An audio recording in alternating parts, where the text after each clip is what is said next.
siendo las 6:57 de la noche del 26 de marzo del año 2024. Iniciamos esta clase de derechos reales. Esta sería la última clase y el día de hoy vamos a trabajar con lo que serían los derechos reales accesorios. Me pregunto, ¿pueden ver la diapositiva que se refleja ahí? Sí, se puede ver. ¿Quién me dice qué se ve en esa diapositiva? Adelante, José Ruiz. Se puede ver un ancla, arena. Muy bien. Ya en el Una fondo. pregunta, ¿qué relación guardaría el ancla con los derechos reales accesorios? ¿Quién me pudiera hacer la conexión? Levantándome la mano. Adelante, José Ruiz. Yo diría que la forma de afianzar algo, o sea, de fijar, pues tú sabes, cuando tiran ancla, es para que el barco se mueva lo menos posible. Yo entendería que se relaciona con los derechos reales accesorios en ese sentido, o sea, como un modo de garantizar esa estabilidad. Muy bien, excelente. ¿Alguien más?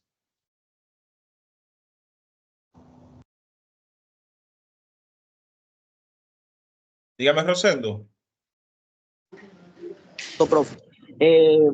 Según la historia, esa relaciona, el ancla relaciona con la devastación de Osorio, que era un completo de derecho real que se negociaba un intercambio de un objeto por otro, que era la técnica de comercializar.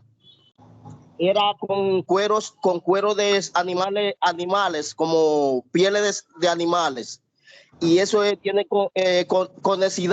la conexidad con el derecho real accesorio, que era un derecho comercial en la devastación de Osorio, que fue en el 1500 y pico largo, y era un derecho, tenía la conexidad con el derecho real.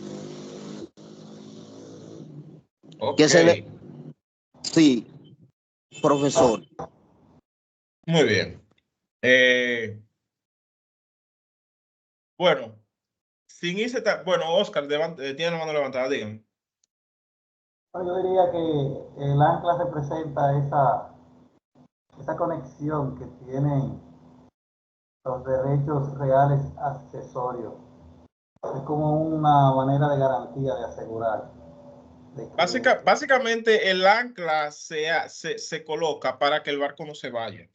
Y de la misma manera como el ancla se coloca para que el barco no se vaya, los derechos reales accesorios se afianzan para garantizar algo de manera principal, que sería un crédito. Por lo general, siempre que ustedes le hablen de derechos reales accesorios, piensen que existe un crédito o que existe una obligación entre un acreedor y un deudor, pero el acreedor no le tiene plena confianza al deudor por varias razones. ¿Por qué? Porque por lo general el que pide prestado es porque no solamente tiene poco dinero, sino que el poco dinero que consigue o lo malgasta o lo usa en otras cosas.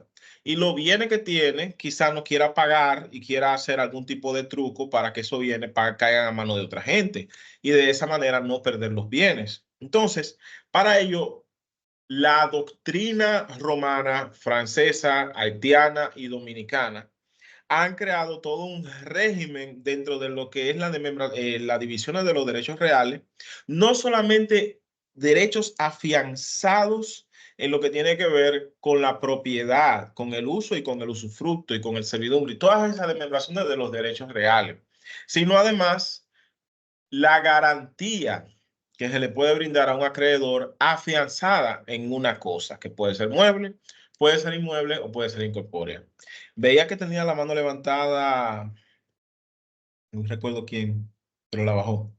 Bien, entonces aquí vamos a empezar a hacer una pequeña pregunta. Primero, Angélica, ¿está por ahí? Maestro, estoy aquí. Perfecto. ¿Se puede ver la diapositiva, Angélica? Sí, claro. Muy bien. ¿Usted puede ver más o menos lo que está reflejado en la diapositiva? Parece un ice, como una montaña de hielo que Sí, se está reflejando en el agua. Muy bien, excelente. Usted sabe lo que dicen normalmente de los hyper, que los hyper son más grandes de abajo que de arriba. De arriba, Sí, sí. la pregunta que está formulada, ¿la puede leer? ¿Cuál es la diferencia entre los principales iceberg y los reales derechos accesorios? Entre los derechos reales principales y los derechos reales accesorios. Según esa fotografía, porque me gusta ilustrar, ¿qué podrías percibir que estoy tratando de ilustrar con el iceberg y la diferencia entre derechos reales principales y los derechos reales accesorios? Bueno, ¿qué ¿Quién le puedo ayuda? decir? Lo que a usted le nazca, Angélica. ¿Quién puede dar una ayudita, Angélica, ahí? Cuando ven esa imagen, ¿qué relación guardan entre derechos reales principales y derechos reales accesorios?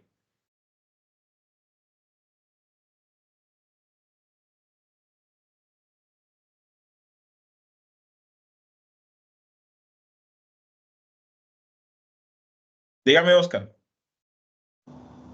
Bueno, la diferencia que yo puedo percibir según ese acto que podemos ver ahí es que los derechos principales serían más pequeños, pero los derechos accesorios se convertirían serían más grandes.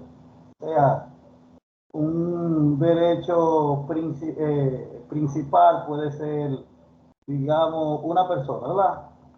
Tiene un derecho a algo, ¿verdad?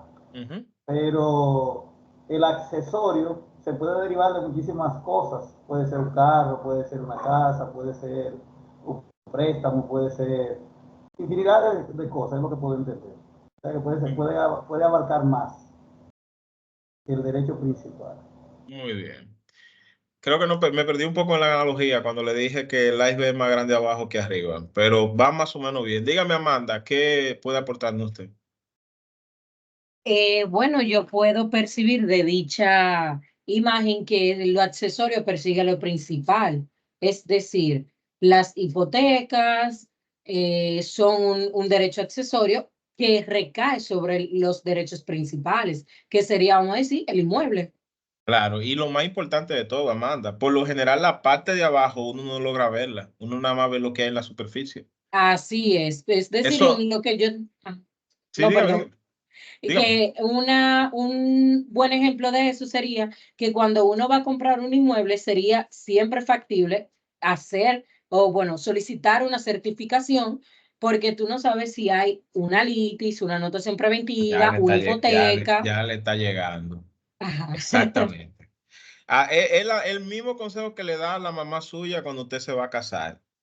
Usted sabe muy bien con quién tú te estás casando. Tú has visto cómo él trata a su familia. Tú has visto cómo él es. O sea, es muy chulo todo en la etapa de noviazgo, pero después de que tú te casas, se ve el glamour y tú empiezas a ver las situaciones. Tú no sabes con qué otra persona la ha estado, cuál compromiso tiene. Esas son de las dificultades que uno presenta en el matrimonio y análogamente la ve con el tema de los derechos reales principales y los derechos reales accesorios. Es decir, cuando ustedes estudian el derecho civil, la concepción tradicional que impera le hace una división a ustedes entre derechos reales principales, refiriéndose a lo que recaen directamente sobre la cosa. Es decir, ese vínculo que tienes tú con esa propiedad directamente por vía de la propiedad, por vía del usufructo, por vía de la habitación, por vía del uso, la servidumbre, todo eso, perfecto. Pero además de esto, están dos derechos reales accesorios que el vínculo no es con la cosa, sino el vínculo es con una persona que tiene un vínculo real principal con la cosa. ¿Me siguen? Es decir, mi vínculo como derecho real accesorio no es directamente con ese inmueble porque yo sea propietario. Mi vínculo es con Rosendo, que es propietario de ese inmueble, pero me debe. Mi vínculo con Oscar no es porque yo sea dueño del monitor o yo sea dueño de la laptop. Oscar, sin embargo, me debe dinero y puso en garantía su laptop. Correcto. Entonces, de ahí es que surge este elemento de los derechos reales accesorios. Es decir, mientras los derechos reales operan directamente sobre la cosa, Los derechos reales accesorios son aquellos que, aunque se otorgan sobre una cosa, se implementan ¿con qué finalidad? La finalidad de garantizar el pago de un crédito. Y le confieren a su titular dos derechos: el derecho de preferencia y el derecho de persecución. Entonces, dense cuenta cómo es muy útil ese derecho de crédito que se tiene por vía de los derechos reales accesorios. ¿Por qué? Porque ¿cuál es el pan y vino de los bancos, de las instituciones crediticias, de las instituciones financieras? No solamente es prestar, sino además garantizar ese préstamo por vía de un aval que uno pueda tener. Ese aval puede ser por una prenda, ese aval puede ser por un inmueble, ese aval puede ser por un fiador. Pero como estamos hablando específicamente de derechos reales y no de derechos personales, aquí no vamos a hablar de la fianza. Que, como yo siempre digo, la fianza es uno de los negocios más peligrosos que hay. Ustedes que vayan a firmar para servirle de fiador solidario a un acreedor, a un deudor, tengan pendiente que ustedes están comprometiéndose igualito que si fueran deudores. No sé si ustedes sabían eso. Para cuando le llegue familia que le diga, no, yo le di, le firmé a Juan, el primo mío, como fiador, pero ese acreedor tiene que ir a cobrar primero donde Juan y luego venir donde mí. Mentira. Pero eso es derechos personales. Los derechos reales tienen que ver con una cosa que uno pone en garantía. Los libros de liberación. ¿Cómo? Dígame, Ana. No, disculpe, profesor, buenas noches, que entré Le voy a, ahora. Ok, perfecto. Déjame ponerla presente, le voy a Ana. explicar algo, profe. Le voy a explicar algo que me pasó a mí, profesor. Perfecto. Dígame, Rosendo. Oiga, yo le serví de garante a un primo hermano mío, Wow, ok. oiga. Parece que fue como copy-paste que yo hice, pero dígame. Pero es una realidad lo que usted dice ahí, profesor. Óigame, primeramente, antes de ir ante el deudor, el que debe el dinero, fueron ante mí. Fueron ante mí, que yo soy el garante, el deudor principal soy yo, porque fue que le serví de garante al primo hermano mío. Pero que no es Y así. es una realidad, y se ve a diario en los bancos. Cuando usted le sirve de garante, a una persona. Mire, decía Todo eso se ve a diario, profesor. una tía mía, Y obvio, eso esta es es la una opinión. realidad que debemos, usted antes de servir de garante, primero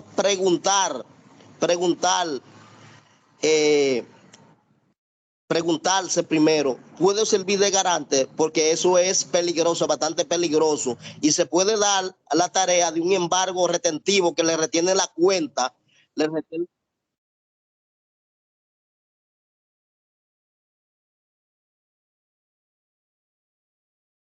Ok. Vamos a escuchar Y entonces eso es ahora. una realidad que se ve a diario, profesor. Gracias, Rosendo. ¿Es cuánto, profesor? Muy bien. Vamos a escuchar a Ana Maribel. Adelante, Ana. Profesor, con lo que está diciendo Rosendo, no, cuando se tiene una deuda con garantía solidaria, no ejecutan la deuda a favor del garante en principio, sino al deudor, pero como su nombre lo dice, usted es garante solidario, usted tiene, me supone que usted tiene la posibilidad para garantizar. Lea bien lo que usted está firmando. El banco no tiene que pasar por donde el deudor y le pueden ejecutar directamente a usted. Usted puede reclamar el beneficio de exclusión, pero eso usted lo tiene que ir a reclamar. Usted tiene que ir a decir, no, vayan y cóbrenle a él. Por eso es muy importante que ustedes se lean todo lo que tienen esos contratos. ¿Ustedes creen que el banco o que un acreedor va a redactar un acto diciendo que ellos se van a comprometer a cobrarle primero al deudor y luego al garante? No, señores, no se confundan. Ustedes son abogados. Sépanse esa. Dígame, Oscar, que tiene la mano levantada. No, sí, que precisamente eso, se dan a diario esos casos. Son muchos los clientes que me consultan y yo les digo, bueno, hermano, usted se metió en una vuelta jodona porque o paga él o paga usted. Es la única solución que hay. Miren, Si no, señores, me van a para yo, embargar tus bienes. para yo cerrar el tema de lo de la garantía personal, que es la fianza, porque no es el tema de aquí, pero es muy interesante. Yo le puedo decir algo a título puramente práctico. Si viene un cliente a su oficina para consultarle si debe hacer una garantía solidaria, si debe servirle de garante a una persona, las respuestas de ustedes tienen que ser siempre la misma. No. Pero, por desgracia, a su oficina no van a ir para preguntarle. Por lo general, a su oficina van a ir para decirle, ay, licenciado, usted no sabe que yo firmé un acto diciendo que yo soy garante. O sea, ya después del palo dado, es que bregan con esa situación. Pero para eso están los abogados, me imagino. Entonces, como volví y le decía, los derechos reales accesorios se implementan para garantizar el pago de un crédito y le confieren a su titular el derecho de preferencia y el derecho de persecución. ¿Saben ustedes en qué consisten estos dos derechos, el derecho de preferencia y el derecho de persecución? Levantándome las manos. Dígame, José Ruiz. Derecho de preferencia, dicho básicamente como su nombre, es que esa persona tiene una posibilidad de ser el primero o de tener mayor facilidades al momento de asegurar su crédito. Y el derecho de persecución es que cuando esa persona vea que su deudor no cumple con lo acordado, puede perseguirlo mediante instancias de la ley. Exacto, pero siendo más puntuales, el derecho de preferencia significa, tal cual lo decía, que dependiendo del agotamiento del mecanismo de publicidad que se haya utilizado dentro de esa garantía real accesoria, dentro de ese derecho real accesorio, tú puedes hacerle oponible a terceros el hecho de que tú tienes sobre ese bien mueble, inmueble, incorpóreo, una situación en donde tú puedes perseguirlo por encima de cualquier otro acreedor quirografario. Yo quiero que ustedes se queden con eso, porque esa parte es muy importante para algo que vamos a hablar sobre el pagaré notarial. Correcto. Es decir, ese derecho de preferencia significa, güey, quédeseme ahí, yo estoy primero, o yo estoy de segundo, o estoy de tercero, dependiendo de la prioridad registral que se haya utilizado. Y el derecho de persecución, como decía mi difunto profesor de obligaciones, Pacasio Olivares, él decía que una de las ventajas del derecho real accesorio es que persigue a la cosa como la sombra al cuerpo. Si quieren pueden anotar esa frase. En la persecución es el derecho de persecución implica que persigue a la cosa como la sombra al cuerpo. ¿Por qué esto es muy importante tenerlo en cuenta? Porque, por ejemplo, la hipoteca como garantía real, como derecho real accesorio, no crea un bloqueo registral. No lo crea. O sea, es así como ustedes ven ese iceberg que está ahí. Así mismo una hipoteca puede ser con un inmueble que vale 1 millón de pesos, pero también tiene una hipoteca y un gravamen de 3 millones de pesos o de 2 millones de pesos. Ese inmueble puede pasar de mano de Amanda a José Ruiz, de José Ruiz a Oscar, de Oscar a Ana María, de Ana María a Rosendo. Y si esa hipoteca no se salda, el acreedor puede perseguirla en manos de quien esté. ¿Y qué eso le informa a ustedes como abogado cuando alguien vaya a hacer una adquisición de un inmueble y tenga una hipoteca? Dígame usted, Raimundo, que tiene la mano levantada. Sí, profesor. Quería también aportarle algo con relación al derecho de persecución, ¿verdad? Sí, sí. Sí, porque explica aquí, o sea, el derecho de persecución y preferencia, el derecho real atribuye a su titular la facultad de perseguir las cosas en poder de quien se encuentre Exactamente. y de hacer valer su preferencia con respecto a otro derecho real o personal que hubiera obtenido oponibilidad posteriormente. Entonces, ahí como que la última parte como que no entiendo muy bien. Porque dice obtenido. ¿Dónde dice eso, Raimundo? ¿Dónde usted lo está leyendo? Bueno, yo lo estoy buscando en Google. Busqué la definición, ¿verdad? En el material de Google. Entonces, dice así: cuando terminamos en derecho real o personal que hubiera obtenido oponibilidad o posteriormente. O sea, como que estoy un poquito confundido, pero bueno. Con esa parte. No, pues esa Porque, definición claro, le está mezclando las dos cosas, lo de el derecho de persecución y el derecho de preferencia. Es decir, el derecho de preferencia era lo que le mencionaba anteriormente, Raimundo. Le mencionaba que desde el momento en que usted tiene una garantía real accesoria inscrita en el órgano correspondiente, usted se pone adelante en la fila, usted VIP. Usted, por ejemplo, está en el banco y mientras los demás están haciendo fila, a usted lo llama por su nombre, cajero. Raimundo, pase por aquí. ¿Ya entiende esa parte?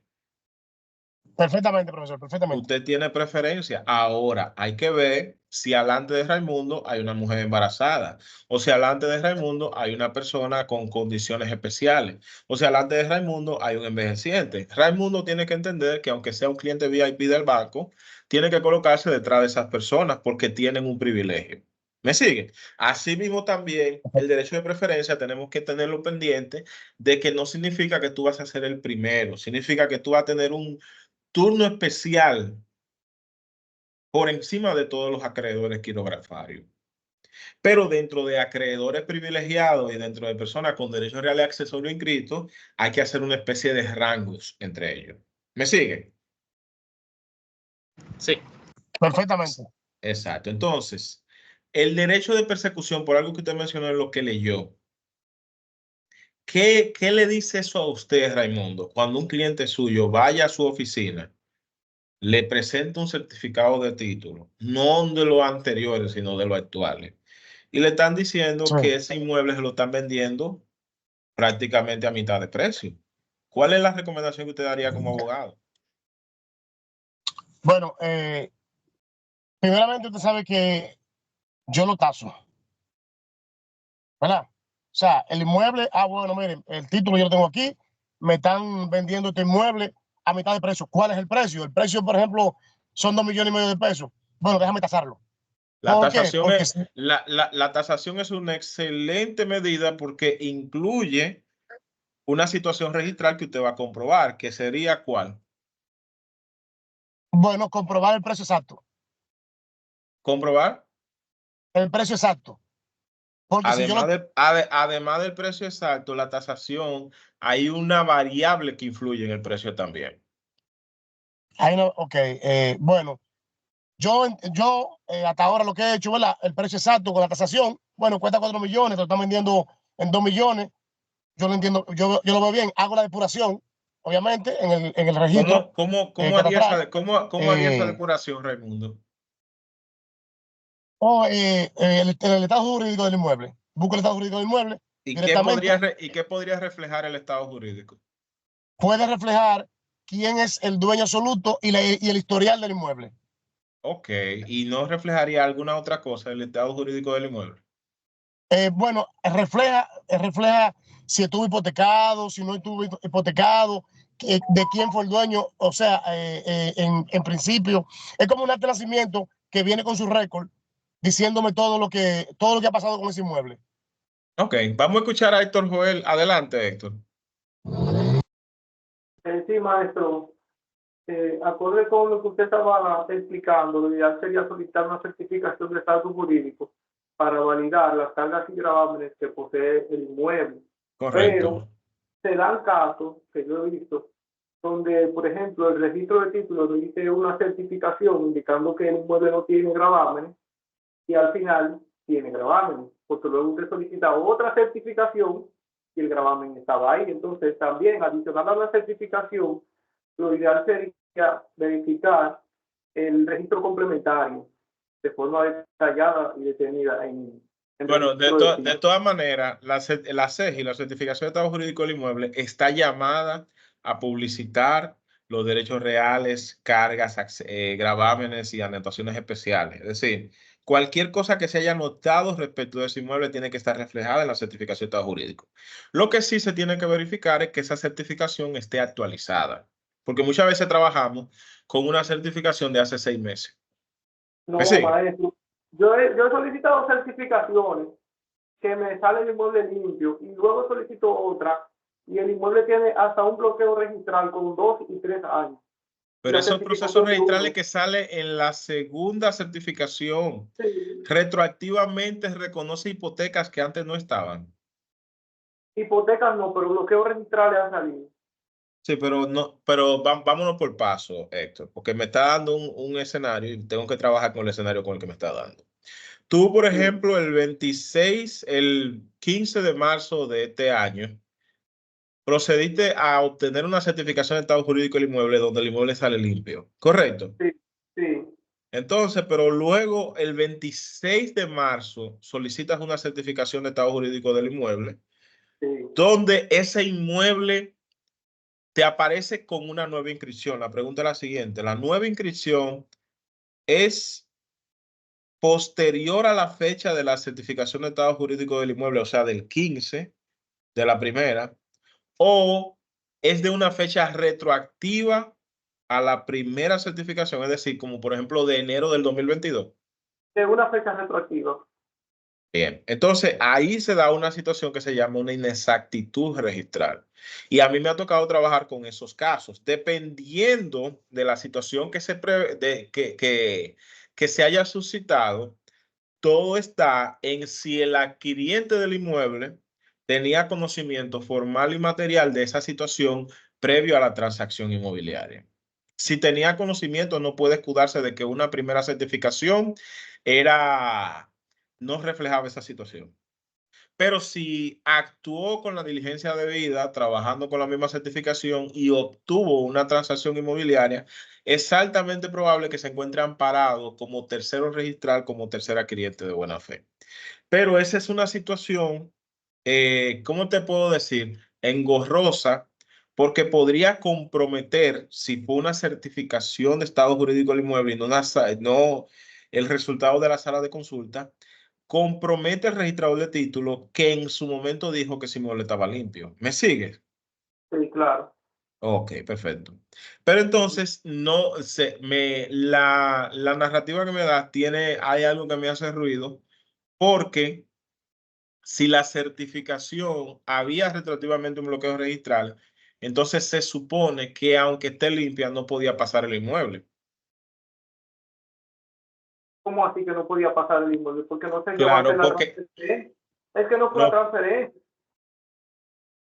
Fue simplemente solicitar un estatus jurídico hoy para, por ejemplo, un deslinde, y en un mes, o en 2 meses, en 3 meses, se solicita otra, y aparece el bloqueo registral con fecha anterior a la primera precisamente por eso lo certificación. digo. Si lo solicita, por ejemplo, el 15 y haces un procedimiento que implica una modificación registral, como sería un deslinde, el Sí. deslinde no está llamado a pasar si retroactivamente existía algo que generaba bloqueo registral. Por eso digo que el escenario que me está planteando, no estoy diciendo que sea mentira porque sucede, solamente te digo que es un escenario peligroso. Y es un escenario peligroso porque implica que hubo una inexactitud registral que compromete civil, disciplinaria y hasta penalmente al registrador de título. Así es. Pero yo he visto incluso certificaciones, maestro, que dicen que el inmueble no está registrado con los datos del inmueble y luego se solicita otra y sale que está registrado o que hay derechos. Ah, bueno, pues Muchas veces. parece que le están cayendo casos muy sui generis esto. Dígame, José Ruiz, ¿tiene la mano levantada? Sí, no era aportar con eso de la certificación. La certificación desde el momento en que ya se retiró, o sea, se emitió, Sí. se puede inscribir algo nuevo después de ahí. O sea, Por ya tú supuesto, retiraste eso es indudable. ya tú retiraste la certificación, ahí mismo pueden depositar una hipoteca y eso es perfectamente plausible. También Claro. puede resultar que en el caso que está diciendo el compañero, que resulta que había un embargo en proceso, o sea, una hipoteca en proceso, en expedientes relacionados, y se pudo haber inscrito durante ese tiempo. Pero mira qué sucede, José Ruiz. Por un tema del tracto, se supone que aunque esté en proceso, Se debe de informar en la certificación. se debe informar en la certificación, porque incluso, por ejemplo, si tú inscribes una hipoteca el viernes y terminan de registrarla el martes después del fin de semana, ¿Con qué fecha sale la hipoteca? ¿Con el viernes o la del martes? La depositaste el viernes, ¿correcto? Exacto. Sale con fecha del viernes. Sale Porque con esa fue la fecha del fecha en viernes. que se inscribió. Exactamente, porque ahí se Entonces le toma digo que el pudo haber diario. pasado entre un tiempo en que él solicitó la certificación que se emitió y no se retiró en ese momento, y en periodo, o sea, durante ese periodo de tiempo pudieron haber hecho el proceso de Hay un periodo de precalificación, pero cuando la calificación es positiva, entonces la inscripción opera no desde el momento de la calificación, sino desde el momento en que se inscribió la actuación en registro de título. Exacto. Por eso Eso es algo que tiene que tener claro la gente, que puede haber una especie de lapso de tiempo dentro de un proceso de inscripción en que eso puede suceder. Ahora, si lo que tú me estás diciendo es que a un proceso hay un mes de antelación para la inscripción, la situación es problemática. Bien.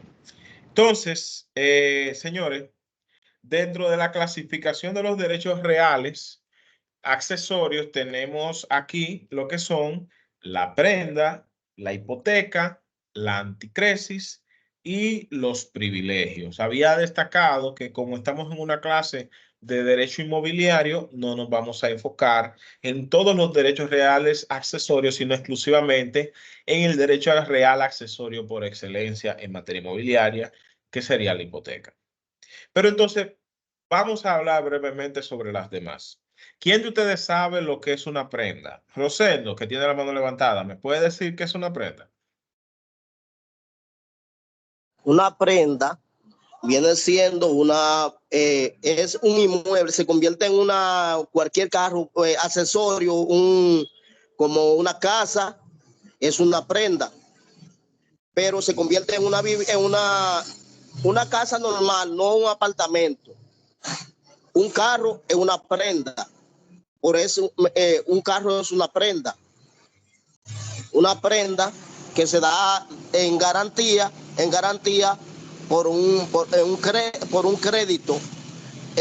Dentro de un crédito te inscribe un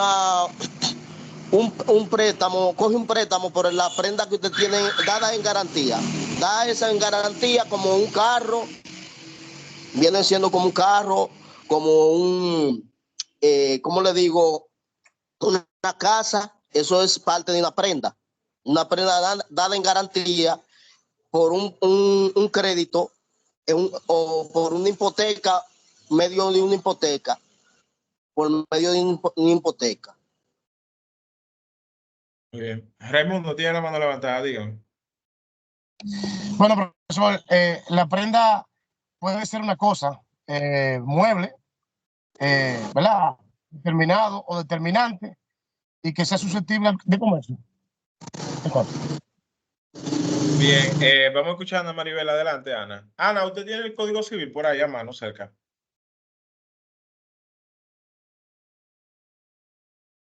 Adelante, Ana.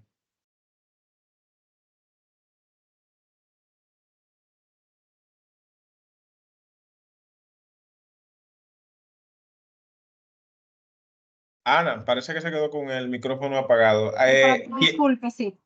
Le estaba diciendo que la prenda es la garantía, la hipoteca que se le da a los muebles, es decir, a un vehículo, a algo que es movible, una prenda sin desapoderamiento, mayormente son los contratos que se hacen.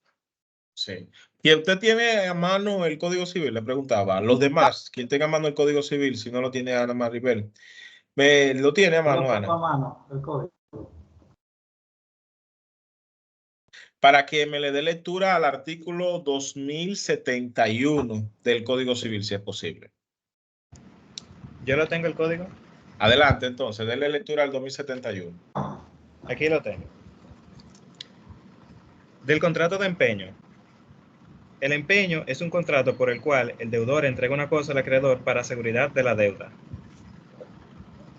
Muy bien, déle lectura ahí mismo al artículo 2072.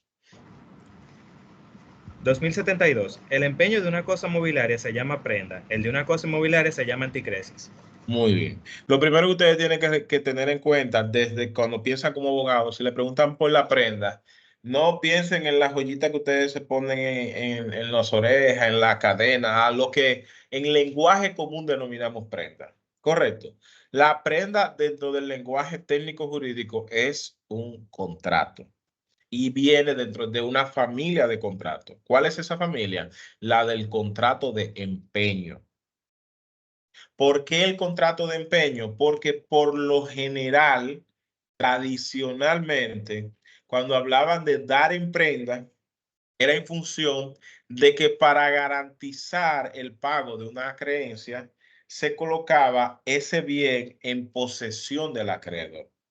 Y es así como el artículo 2072 habla de dos clases de contrato de empeño.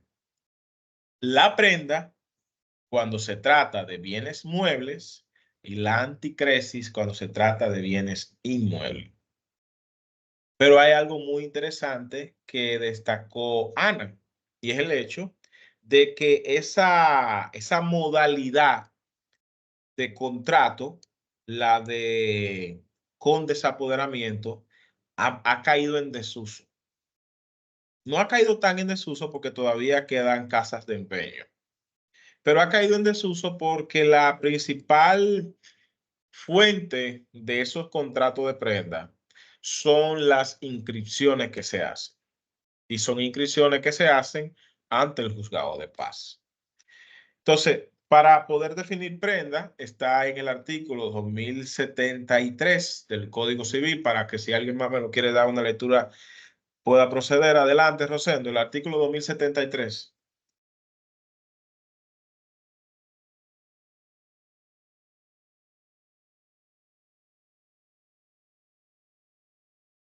O cualquier otro que me le dé lectura al artículo 2073. Adelante, Oscar. Dice, la prenda confiere al acreedor el derecho de hacerse pagar sobre la cosa que constituye su objeto, con privilegio y preferencia a los demás acreedores. Vean cómo ahí se refleja lo que tiene que ver el derecho de preferencia en materia inmobiliaria, en materia mobiliaria. Cual se considere acreedor prendario tiene un derecho de preferencia respecto del objeto dado en prenda. De esa manera, entonces, si a mí me dan en prenda un vehículo, si es sin desapoderamiento, poco importa el hecho de que el deudor siga conduciendo en ese vehículo. Ese acreedor tiene un derecho de preferencia. Correcto. Les explico algo. Algo que sucedió brevemente y es una consulta que normalmente es una fiscal amiga mía, que le solicitaron que hiciera una especie de embargo, autorización de la fuerza pública para un embargo ejecutivo sobre unos bienes, y eso incluía el carro del deudor. Pero vía certificación que obtuvieron de impuestos internos, resultó que ese carro tenía una prenda sin desapoderamiento pendiente con otro acreedor. Y la pregunta que me hacía ella es si se podía otorgar la fuerza pública para ejecutar respecto del carro de Héctor como deudor en favor de Raimundo, a pesar de que ese carro ya Héctor lo había dado en prenda sin desapoderamiento en favor de Oscar. ¿Qué ustedes creen? ¿Se podía dar la fuerza pública o no se podía dar la fuerza pública en un caso como ese? Dígame, José Ruiz. Bueno, si nos vamos a lo que pasa con los inmuebles, la carga persigue el inmueble. No sabría si pasaría lo mismo con los muebles. Como es sin desapoderamiento, o sea, el acreedor no tiene control sobre la cosa. Entiendo yo que se podría dar, y en caso de que la fuera a ejecutar, ya ahí sería a través de los tribunales. Bien, pero recordemos, es ejecutar respecto de un carro dado en prenda sin desapoderamiento en favor de otra persona. Dígame, Oscar.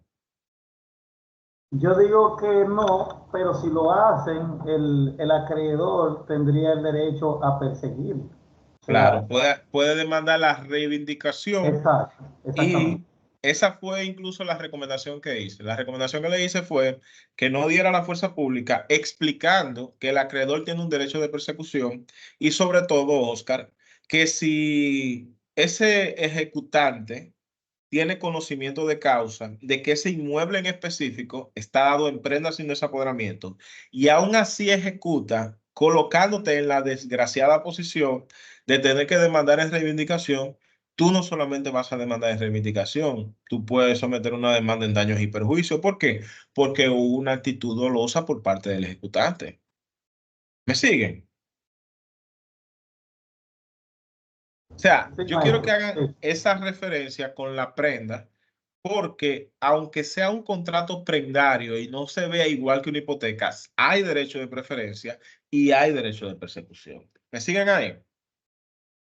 Maestro, este tipo de contratos generalmente lo utilizan las financieras o también los Claro. bancos lo están usando cuando te emiten un crédito para tú financiar un vehículo. O sea, prácticamente lo mismo, tú estás usando el vehículo, pero si por X o por Y a ti te embargan y ese vehículo se ve involucrado en ese tipo de situación, pues ese acreedor puede reclamar en justicia ese.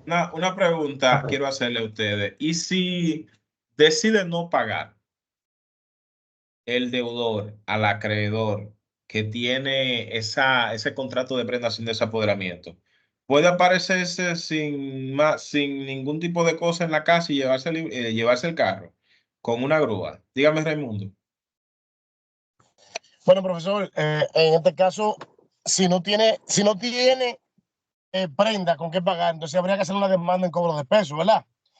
Pero yo que antes prestaba, Chelito, me había envuelto en situaciones así cuando habían otros acreedores que se llevaban la prenda, o sea, ya sea el motor, el carro, y entonces, pues yo lo perseguía y, y bueno, me llevo fulano de tal el motor, por ejemplo.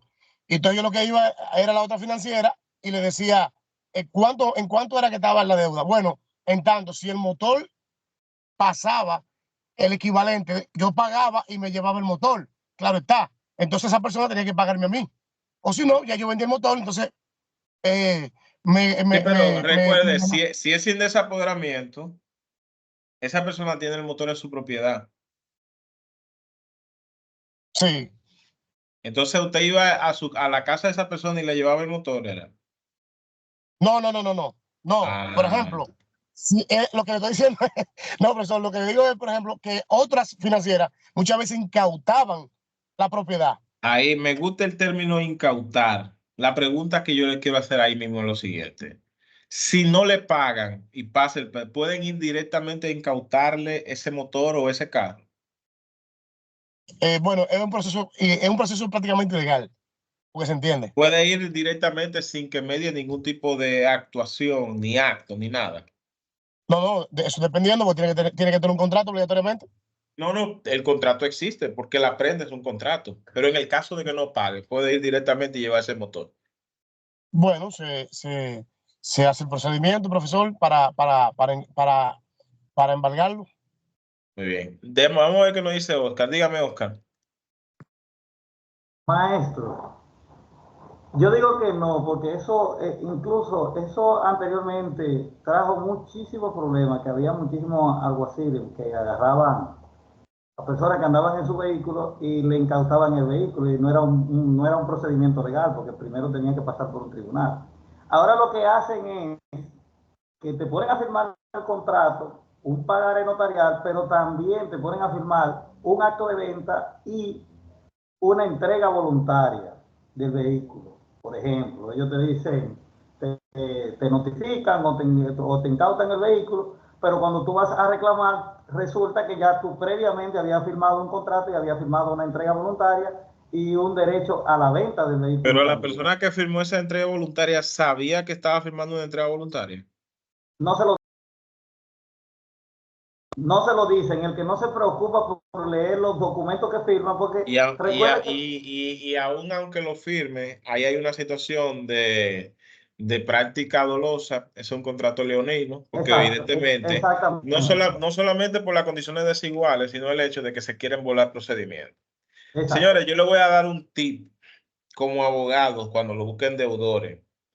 cuando el acreedor se quiera volar pasos legales para ejecutar, para embargar, para incautar, el acreedor está en falta. Independientemente de lo que el deudor le deba al acreedor, eso ustedes lo pueden reclamar en justicia.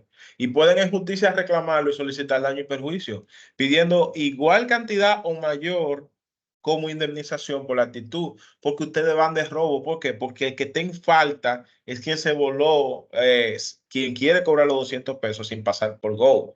Es decir, él está cometiendo una actitud ilegal y es de eso que le estoy hablando. Una persona distinta, preferiblemente femenina, que me pueda leer, porque estoy viendo muchos hombres participando y quiero que haya igualdad.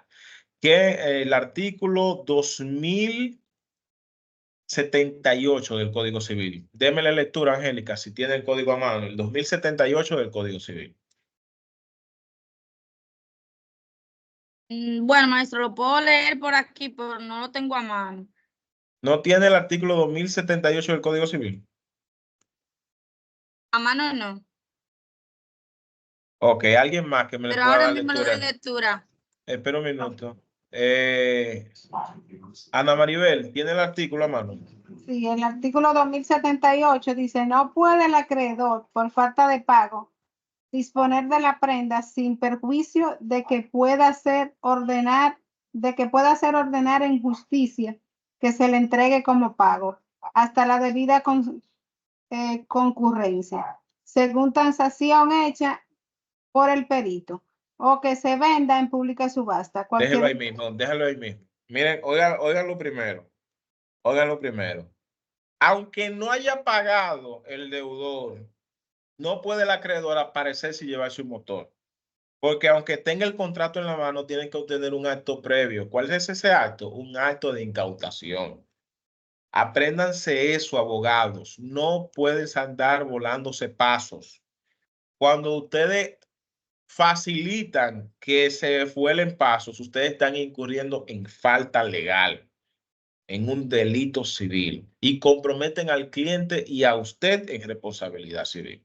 Se lo digo porque lo hacen a un cliente mío y yo soy abogado y vuelvo para atrás donde ustedes con venganza.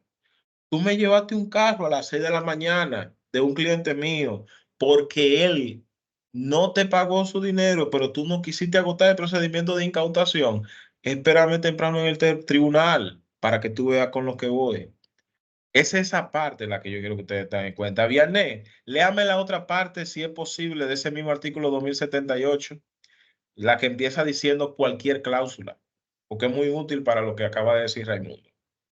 Y lo que decía, creo que fue Oscar. ¿Quién me lee ¿Dónde, esa parte? profesor? El artículo 2078 del Código Civil, pero después del punto, cuando dice cualquier cláusula.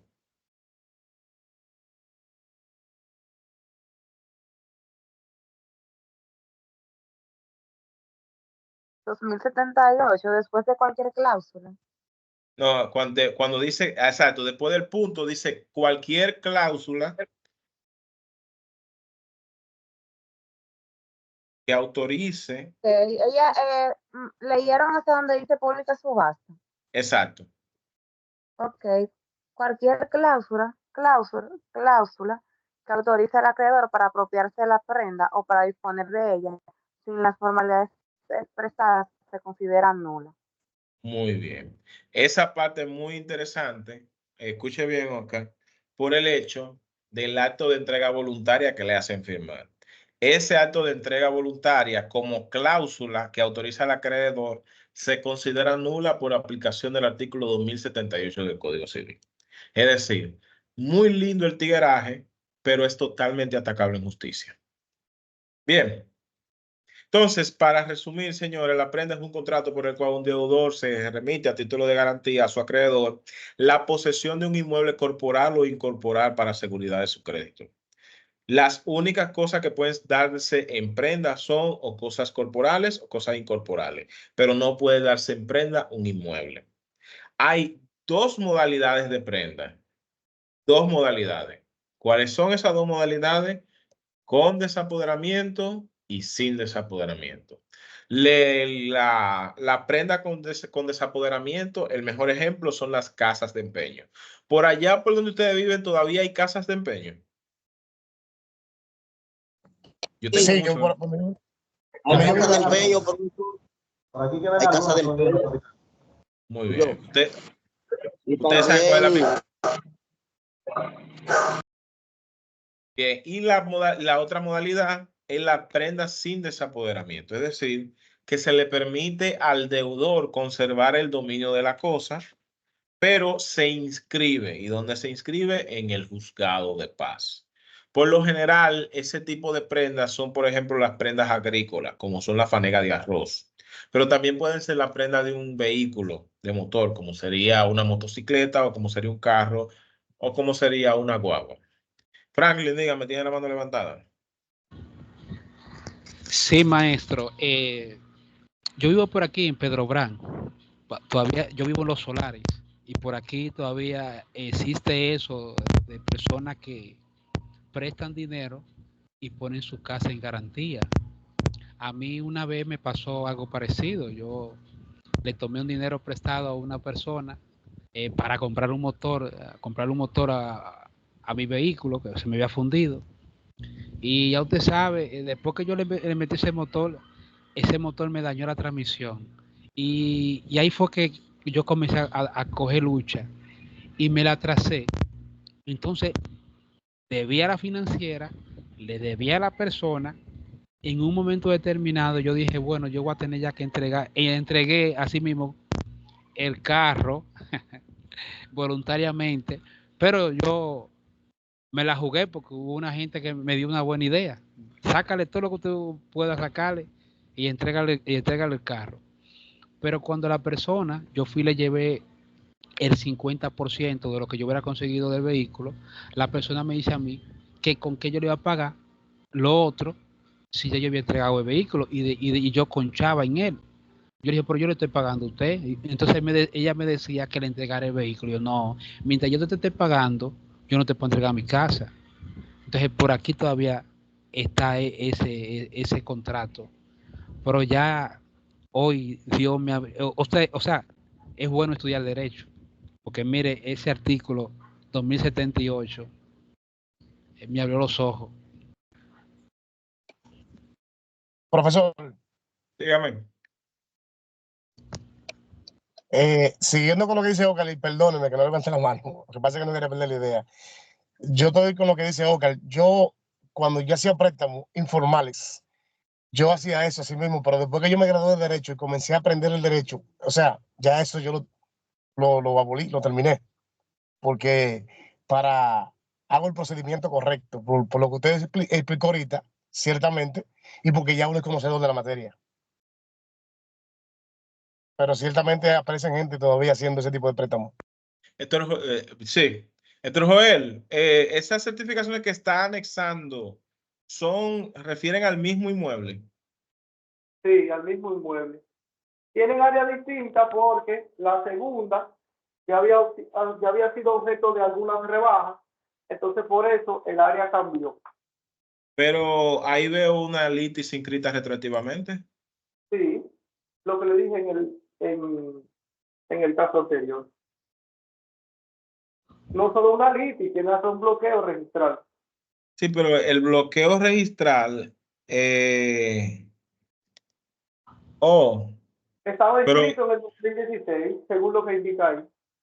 sí, pero hay muchas cosas. O sea, el bloqueo registral es el número clausus. Tú no puedes generar un bloqueo registral salvo causas específicas. La causa específica de un bloqueo registral es la persecución inmobiliaria vía un embargo, que sea constitución de condominio y un bien de familia. O sea, ¿qué te digo? Ese es un caso sui generis en donde mi conocimiento académico excede la capacidad de entender lo que se está dando ahí. Pero hay mucha tela por donde contar, dependiendo del abogado de la parte que te toque representar, si ese es un caso activo todavía. Por ejemplo, la primera litis que aparece inscrita, maestro. Del 2016 estuve viendo. Exactamente, fue en el 2016. Y la primera certificación se solicitó No la publicitó. No. Bueno, en base a la primera certificación, puede solicitar que el registro dé un informe explicativo de por qué se da esa situación. Y Ahí hay todo un caso, pero un caso que no necesariamente tiene que ver con tu cliente, o sea, para defender los derechos de tu cliente, porque si estaban realmente inscritos es poco lo que se puede hacer, pero quien publicitó esa situación como que no había nada, eh, puede tener su responsabilidad comprometida. Entiendo. Yo la Pero, envié para que la clase la visualice, porque así mismo yo he visto muchos casos, por ejemplo, aparecen certificaciones, le envían certificaciones donde dice que no hay derecho registrado y el derecho sí está registrado. Muchísimos casos diferentes. Ujú. muy bien. Entonces, señores, pasamos con lo que es la hipoteca, ya directamente. Veo manos levantadas. Rosendo, que tiene la mano levantada, ¿me puede explicar para usted qué es una hipoteca?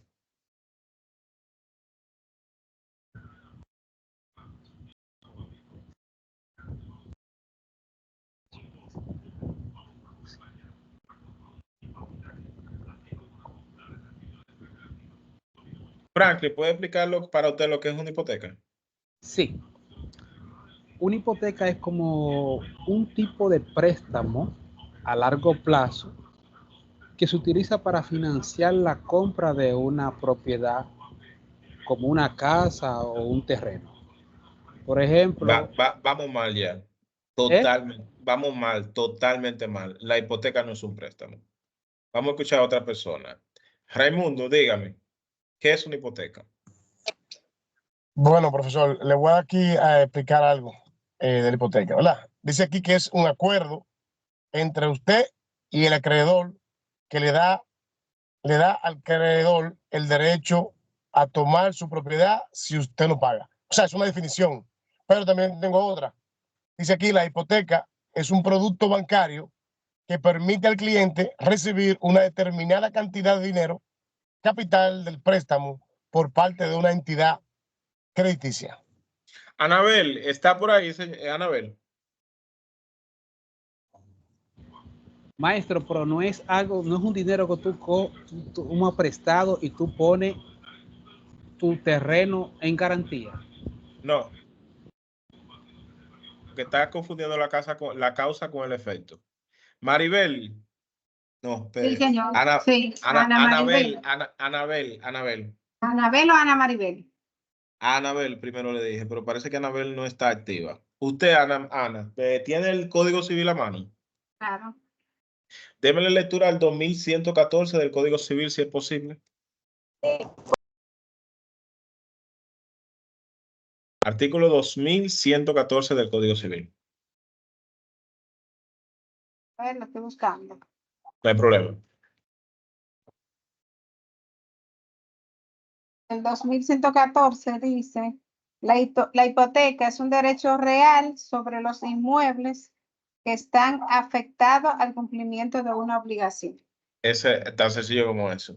El reducir la hipoteca al préstamo es confundir lo que hace una hipoteca y lo que hace un préstamo. La hipoteca bien puede ser para garantizar el pago de un préstamo, pero no necesariamente tiene que ver con un préstamo. Correcto. Puede ser por el cumplimiento de una obligación que nazca de cualquier otro lado. Puede ser una obligación reconocida por injusticia. Pero lo más importante que ustedes tienen que tener en cuenta es que la hipoteca tiene una naturaleza accesoria para cumplir con el pago de una obligación que bien puede ser de un préstamo o bien puede ser por otra razón. Correcto. No me defina la hipoteca como un contrato de préstamo porque ahí están fallando. Incluso cuando se hacen las hipotecas, ahí otra cosa que tiene que tomar en cuenta.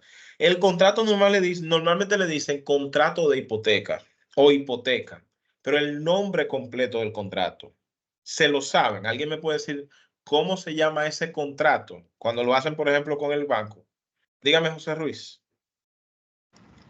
Contrato de hipoteca con garantía hipotecaria.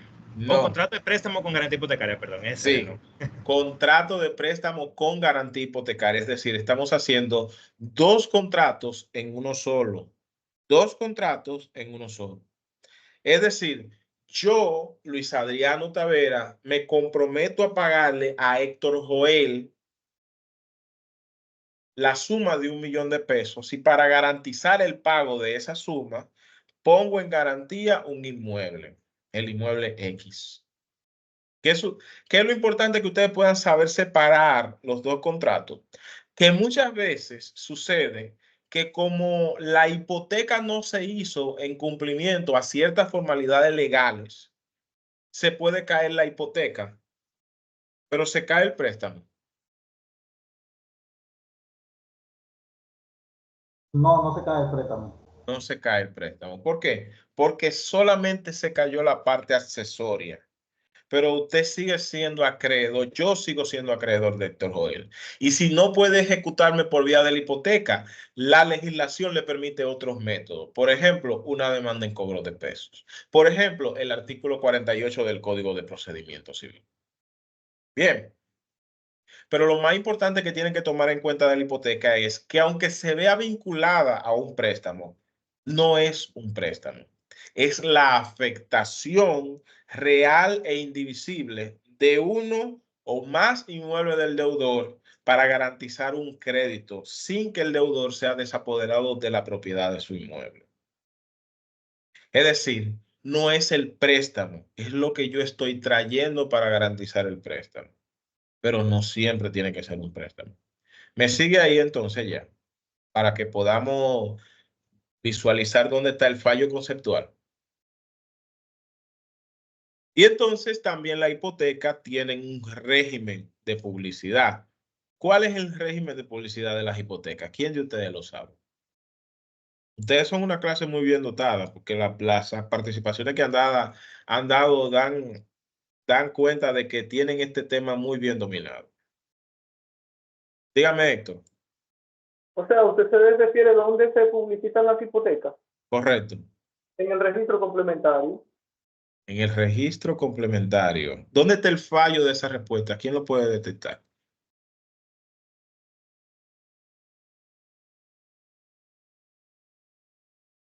Está correcta parcialmente. El régimen de publicidad de la hipoteca opera en el registro complementario ante el registro de títulos, pero respecto a algunos inmuebles, no todos. Dígame, Rosendo. Está también la conservaduría de hipoteca en el Tribunal de Primera Instancia, en Cámara Civil y Comercial. Iba bien, pero lo dañó, pero sí. Cuando el inmueble no es registrado, el régimen de publicidad no es una inscripción ante el registro de títulos, sino una transcripción ante la Oficina de Conservaduría de Hipotecas que está en el ayuntamiento municipal. Bien, el conservador de hipoteca entonces procede a hacer una transcripción de la hipoteca. Pero en la práctica actual son muy pocas las hipotecas que se inscriben sobre inmuebles que no están registrados. De hecho, los bancos, para que proceda una hipoteca, no solamente debe estar registrado el inmueble, sino además deslindado. ¿Quién de ustedes saben por qué los bancos han optado por que los inmuebles estén deslindados para los fines de una hipoteca? ¿Por qué es necesario el deslinde según la política bancaria? Dígame, Oscar. Mujeres, déjense sentir, los varones le están quitando todo el espacio. Dígame, Oscar. Porque eso posteriormente va a evitar un litigio y va a evitar un posible reclamo de un tercero. Reclamo de un tercero. Dígame, Héctor, ¿cómo pudiera darse un reclamo de un tercero en función de un inmueble que no esté deslindado? ¿Cómo pudiera dar? Yo le iba a responder la primera pregunta que usted hizo. Está conectada con la primera, dígamelo. Los bancos solicitan que los inmuebles estén registrados porque de esa manera se garantiza la posición y la ubicación real del inmueble. Anteriormente, muchas personas tenían constancias anotadas, pero no tenían la posesión del inmueble. No tenían un inmueble como tal, sino solo un derecho registrado. Entonces, la hipoteca prácticamente estaba en el aire. Por eso es que ahora se solicita que esté deslindado para que exista el inmueble. Exactamente. Para refinar un poco la participación, cuando, por ejemplo, teníamos una constancia anotada, ¿qué es una constancia anotada? Es reconocer que Fabiola Florentino tiene un inmueble, o no tanto un inmueble, sino que dentro de la parcela histórica 565 del DC3 de Nagua, Fabiola tiene 500 metros cuadrados y dentro de esos 500 metros supuestamente está su casa. ¿Cuál es el fallo? Que la parcela 563 o 565, cual yo dije, eso es hipotético, es una parcela gigante con hectáreas, con 10 hectáreas. Y dentro de esas 10 hectáreas no está individualizada cuál es la porción de Fabiola. ¿Y a qué se expone el banco al aceptar una hipoteca en función de la constancia anotada que tiene Fabiola de 500 metros dentro de esa parcela? Se expone a que cuando el banco pretende ejecutar y cae a una casa que crea que es la de Fabiola, ¿quién le aparece? Josefina. ¿Y qué le dice Josefina? ¿Qué ustedes hacen aquí? Esta es mi casa y yo nunca la he puesto en garantía. Y el banco diga, no, espérese. Fabiola puso en garantía un inmueble en función de una constancia anotada. Y yo, sí, pero esa constancia anotada es de aquel lado. Yo tengo una constancia anotada de este lado, que también es de 500 metros. Vayan y busquen dónde está la parte de Fabiola. Ustedes se frieron. Entonces, los bancos, para evitar esa situación, cuando Fabiola somete su garantía hipotecaria, tienen dos opciones los bancos. Por lo general le dicen o no aplica, o hacen una investigación. A veces mandan un tasador hasta un mismo agrimensor y ellos mismos le dicen, mira, ¿qué le vamos a hacer, Fabiola? Lo que tú y yo vamos a hacer es que nos vamos a sentar a agotar un procedimiento de deslinde de tu propiedad. Lo vamos a pagar nosotros, pero eso se va a descontar del préstamo. Así va a salir tu título de propiedad, tu propiedad va a estar deslindada, va a salir la garantía hipotecaria, te vamos a prestar el dinero, pero le vamos a descontar toda la gestión que hicimos para el deslinde. ¿Estás de acuerdo, Fabiola? Sí, pues perfecto. Y de ahí entonces el banco mata dos pájaros de un tiro. Pero en la actualidad, una institución financiera o bancaria que se respete no realiza una hipoteca en función de un inmueble que no se encuentra deslindado, precisamente para evitar esa situación. ¿Ustedes tienen alguna pregunta respecto a eso?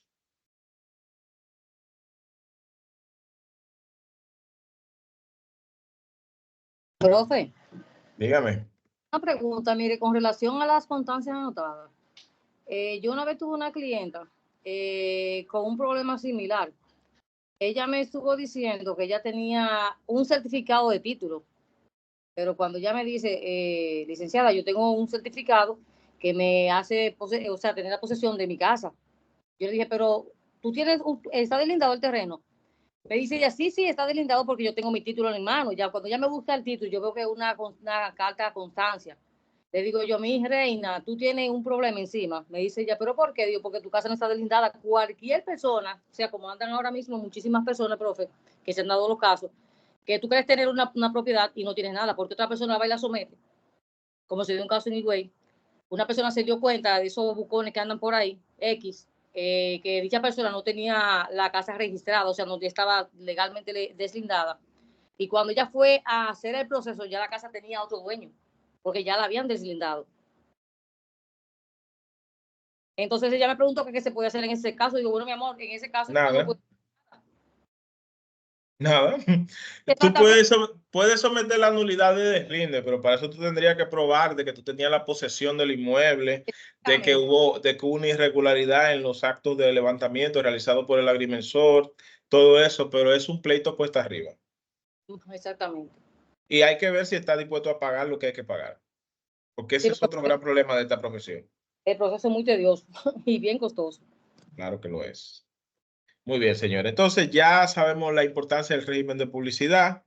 Entonces, las características de la hipoteca, esto es obvio, el tema de la situación que tiene la hipoteca, y es que se trata de un derecho real que no implica el desposeimiento del deudor.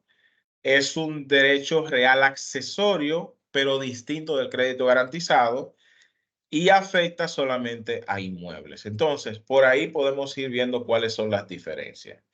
Se diferencia de la prenda básicamente porque mientras la hipoteca opera sobre inmuebles, la prenda opera sobre muebles.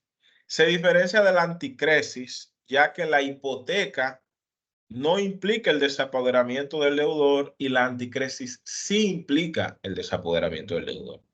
Y se diferencia del embargo inmobiliario en el sentido de que la hipoteca es sencillamente una garantía de una deuda afectando el inmueble, mientras que el proceso de embargo inmobiliario es un procedimiento ejecutorio que tiende a garantizar el pago de la deuda. Es decir, mientras la hipoteca es algo que se refleja como una garantía en el inmueble, el embargo es una ejecución que se le está haciendo. Y la ejecución no necesariamente tiene que nacer de una hipoteca. Ni toda la hipoteca tiene que conducir a un embargo inmobiliario. Otra cosa muy importante, mientras la hipoteca no genera bloqueo registral, el procedimiento de embargo inmobiliario sí. Así que cuando ustedes le pregunten si el interponer una hipoteca genera bloqueo registral, la respuesta es no.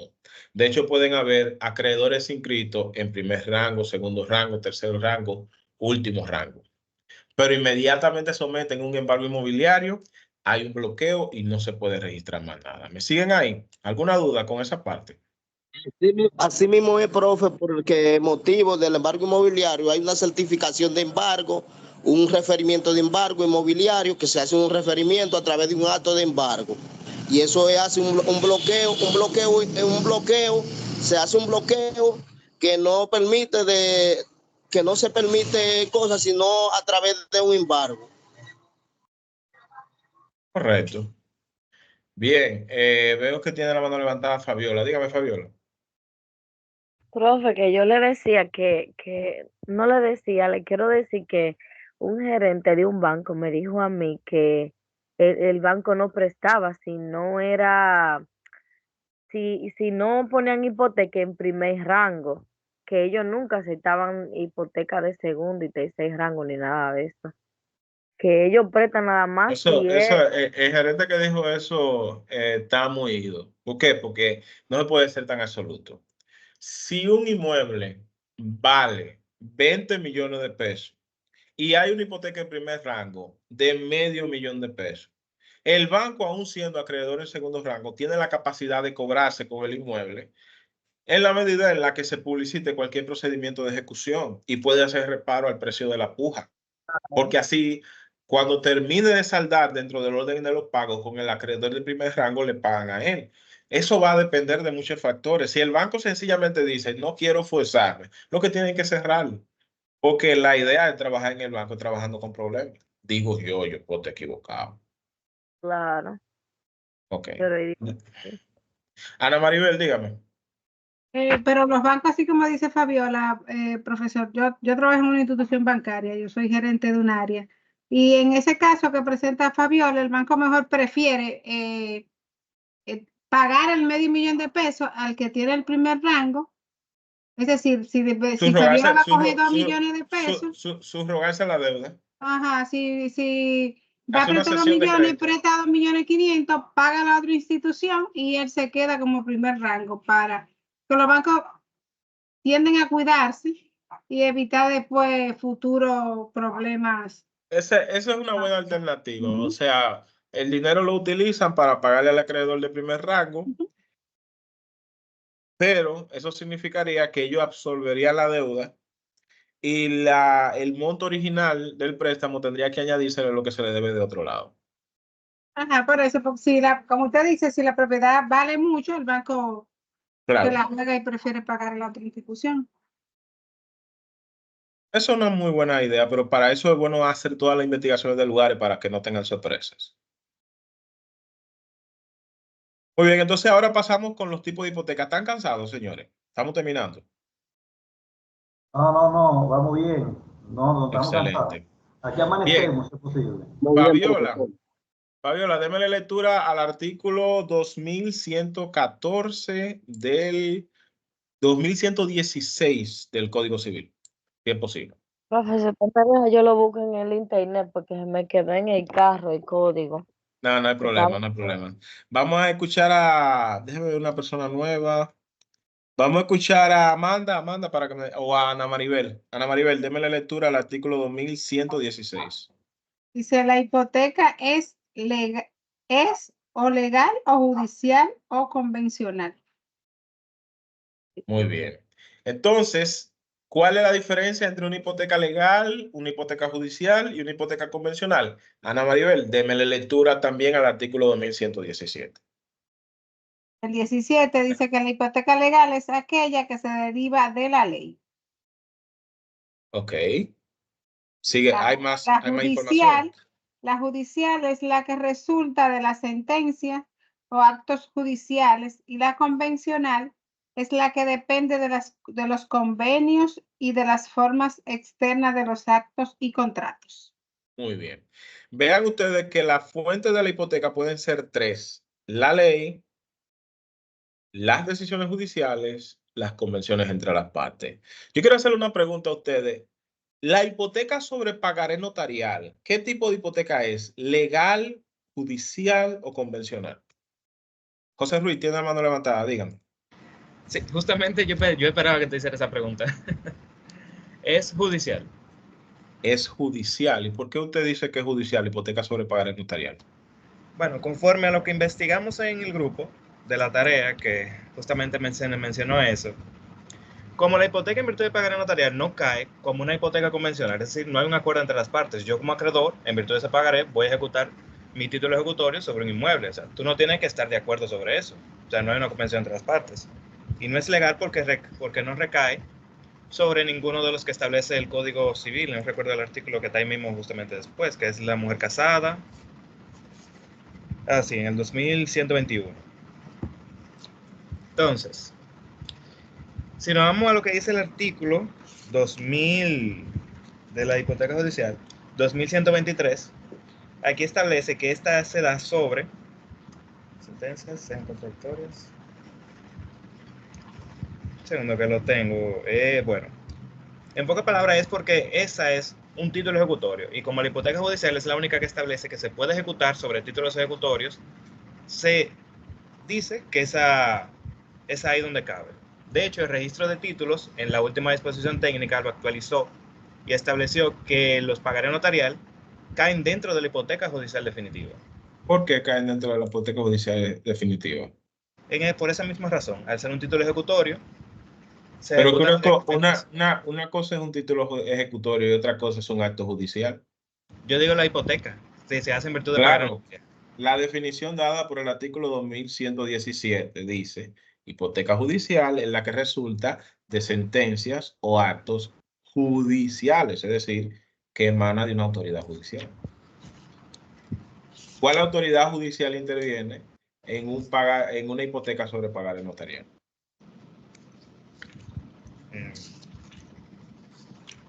Está difícil ahí, ¿verdad? Sí, ahí parecería como que la disposición técnica quiso hacer una analogía y lo que hizo fue un arroz con mango. Un poco. Vamos a ver qué nos dice Amanda, François. Dígame, Amanda. Sí, profesor, yo creo que es legal. ¿Por qué usted cree que es legal, Amanda? Ajá, ¿por qué? Porque ciertamente es, vamos a decir, las partes convienen, sin embargo, en el acto no se describe el inmueble. Perfecto. ¿Cuál es el fundamento legal de la hipoteca sobre pagaré notarial? ¿Cuál es el artículo del código o de la ley que la ampara? Ahí está el detalle, no sabría decirle en específico es cuál. legal, pero no está en la ley, lo cual lo convertiría en ilegal, ¿o no? Sí, se podría decir, pero realmente es una hipoteca que sí lleva un convenio entre las partes. Entonces, entonces, ¿es legal, es judicial o es convencional? Bueno, para mí, obviamente, no es convencional, pero ciertamente lo que usted le indica a José, que es realmente algo que se planteó en el registro de título, en los requisitos para nosotros inscribir la hipoteca, realmente tampoco sería como judicial. No, vámonos por paso, no me quiero adelantar. Vamos a escuchar a... Dígame, José Ruiz. Perdón, que encontré lo que estaba buscando, era del Código de Procedimiento Civil. Era el artículo 545 del Código de Procedimiento Civil que establece que tienen fuerza ejecutoria las primeras copias de la sentencia y otras decisiones judiciales. Estamos confundiendo la fuerza ejecutoria de los actos con la naturaleza del acto. Me explico. Hay actos que son ejecutorios sin ser judiciales, es lo que se llaman actos extrajudiciales. Correcto. Pero eso no quiere decir que los demás mencionados en el 545 sean actos judiciales. Estamos confundiendo el accidente con la sustancia. Es decir, las sentencias tienen fuerza ejecutoria, los pagarés tienen fuerza ejecutoria, por tanto, los pagarés son sentencias. Hay una falacia ahí. No sé si la logra detectar. Es como yo decir, los gatos pueden defecar, los perros pueden defecar. Profesor, Por vía de profesor. discúlpeme, Rosendo, discúlpeme. El razonamiento con el que quieren asimilar eso conduce a una falacia de la siguiente manera. Si usted dice, por ejemplo, los perros pueden defecar y los gatos pueden defecar, y como ambos pueden defecar, entonces los gatos y son los mismos que los perros. ¿Me sigue más o menos por donde yo voy? José Ruiz. Perdón, se me apagó así. Más Exacto. o menos. Entonces, el hecho de que esos actos sean ejecutorios no los vuelve judiciales. Ese debate lo tuve con registradores. Porque lo que pasa es que estamos resolviendo un tema, para yo no decir disparate, pero estamos resolviendo un tema de nunca acabar. Y es lo que vamos a explicar más adelante. Dígame, Rosendo, ¿qué era lo que quería aportar?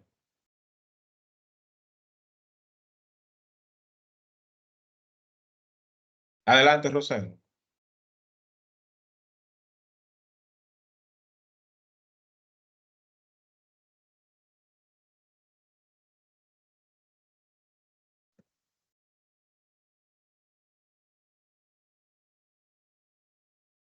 Bien, Ana Maribel, ¿tiene la mano levantada todavía? Era.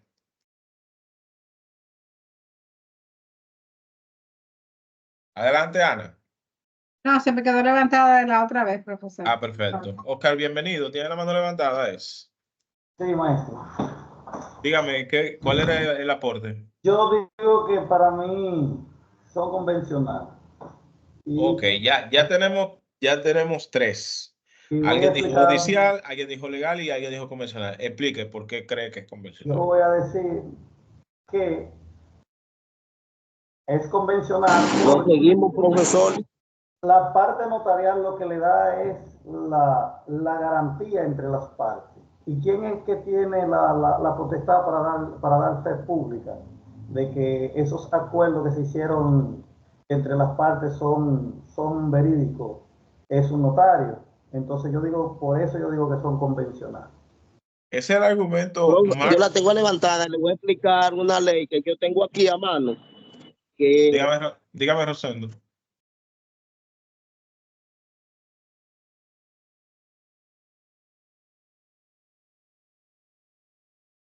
Bien, entonces, señores, viendo que hay aporte de que es legal, de que es judicial y de que es convencional, entonces vamos a ver qué significa cada una de esas cosas y vamos a ir descartando si es posible.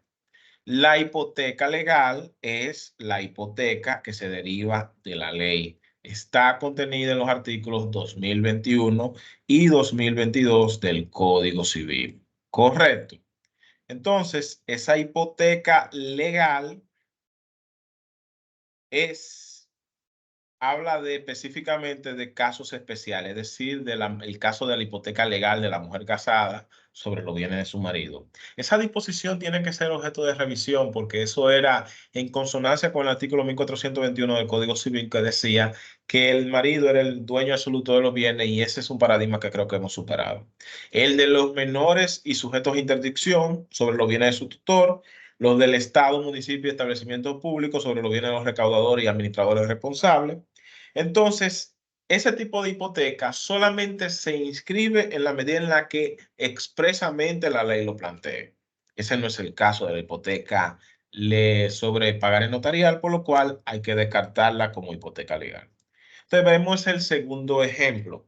Hipoteca judicial, como su nombre lo indica, es la que resulta de las sentencias o actos judiciales.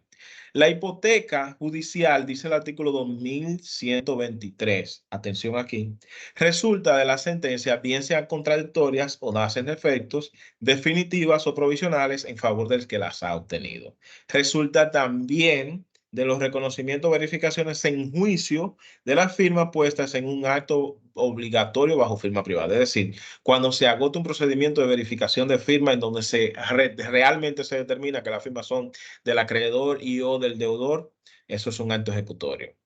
Entonces, pueden ejercerse sobre los inmuebles actuales del deudor y también sobre lo que pudiera adquirir, sin perjuicio de las modificaciones que a continuación se pueden hacer. Las decisiones arbitrarias, por ejemplo, no producen la hipoteca mientras no esté previsto el mandato judicial de ejecución. No pueden tampoco resultar de hipoteca los fallos dados en países extranjeros, sino cuando se declaren ejecutorios por un tribunal de la República. Es decir, eso es lo que se llama el exequatur, sin perjuicio de las disposiciones contrarias que pueden contenerse en leyes políticas o en tratados. Y los artículos 48 al 55 del Código de Procedimiento Civil reconocen la posibilidad de implementar una modalidad ejecutoria, o sea, una modalidad de medida conservatoria por vía de la hipoteca, que es la hipoteca judicial provisional. Empieza con el artículo 48 cuando refiere al embargo conservatorio, que dice que en caso de urgencia y si el cobro del crédito parece estar en peligro, el juez de primera instancia del domicilio del deudor podrá autorizar embargar a cualquier acreedor que tenga un crédito que esté justificado en principio y lo puede embargar conservatoriamente. Pero ¿qué pasa? Que eso se conecta con lo que dice el artículo 54, en donde le da autorización al mismo juez de primera instancia para que en las mismas formas prescritas por el artículo 48 autorice al acreedor a tomar una inscripción provisional de la hipoteca judicial sobre algunos o sobre todos los inmuebles de su deudor. Esta inscripción es provisional y puede convertirse en definitiva. Pero como en la hipoteca sobre pagaré notarial no interviene una autoridad judicial, ya podemos decir a ciencia cierta que ni es legal ni es judicial. Entonces nos quedamos analizando si es convencional. El artículo 2124 establece que las hipotecas convencionales no pueden consentirse sino por los que tengan capacidad para enajenar los muebles que a ella se sometan. Las disposiciones del artículo 2124 y siguientes del Código Civil plantean una serie de reglas que tienen que ver con las hipotecas convencionales. Dice que, sobre todo, que no puede consentirse sin acto que se haya hecho en forma auténtica. Ese artículo 2127. Ese artículo ya no se aplica tanto porque con la implementación de la ley 108-05, la ley de registro inmobiliario permite el registro de hipoteca que puede hacerse o por acto auténtico o por acto bajo firma privada. ¿Qué nos dice esto? Que cuando sea un inmueble no registrado, se tiene que agotar el procedimiento de un acto auténtico. Pero si el inmueble está registrado, puede hacerse por acto auténtico o puede hacerse por acto bajo firma privada. No se maten con acto bajo auténtico, háganlo con acto bajo firma privada. Entonces, quedamos con el debate sobre si es legal, si es convencional o si es judicial. Entonces, lo primero que tenemos que tomar en consideración es el impacto registral que produce la hipoteca. O sea, tomen en consideración que hay un acto en donde el deudor consiente no solamente el hecho de que reconoce la existencia de un crédito, sino también que pone en garantía uno o varios inmuebles. Ese es el contrato de préstamo con garantía hipotecaria, distinto al pagaré. Con el pagaré, el paradigma inicial es que tú colocabas a tu acreedor como un acreedor quirografario. O sea, aplicaba lo de que los bienes del deudor son la prenda común de los acreedores. Puede perseguir todos los bienes, pero sin un derecho de preferencia. El artículo 89, párrafo segundo de la ley 108-05 dispone dentro de los documentos que se registran en el delito de título a aquellos que imponen cargas, gravámenes y medidas provisionales. Entonces también el reglamento de registro dice que las anotaciones tienen que hacer constar los beneficios de los derechos reales, la carga y el gravamen que se pretende inscribir a notario, cancelar por sí mismo y o por intermediario de su representante. Las disposiciones de los artículos 2115, 2116 y 217 reconoce única y exclusivamente las hipotecas convencionales, legales y judiciales. ¿Dónde ubicamos la del pagaré? Entonces, Aquí viene un gran problema. En principio pudiéramos decir, el deudor está consintiendo. Y como está consintiendo su condición de deudor, pone en garantía todos los inmuebles, todos sus bienes, incluyendo el inmueble al que decidan ejecutarle por vía de ese pagaré. Hay un fallo ahí. Y explico por qué hay un fallo. Hay una situación en donde el asiento registral que se vaya a producir en esa situación tiene una dificultad por el principio de especialidad. ¿Por qué por el principio de especialidad? Porque se da una situación práctica en donde hay muchos inmuebles que puedan estar registralmente a nombre de Fabiola Florentino, pero Fabiola Florentino no es la propietaria de ese inmueble. Y como Fabiola no es la propietaria actual del inmueble porque lo vendió y no está registrado ya, ella no lo puso en garantía. O sea, Fabiola en ningún momento lo hizo de mala fe. Pero el acreedor ve ese inmueble a nombre de Fabiola y ¿qué decide hacer? Ese pagaré notarial lo inscribe respecto de ese inmueble y se puede hacer. Mi observación siempre ha sido que si Fabiola no consintió hipoteca sobre ese inmueble, por algo fue. Y si lo que se quería hacer era un contrato de préstamo con garantía hipotecaria, eso se debió hacer. Porque la falta de consentimiento de Fabiola que provoca inconvenientes. ¿Cuál es el tipo de inconveniente?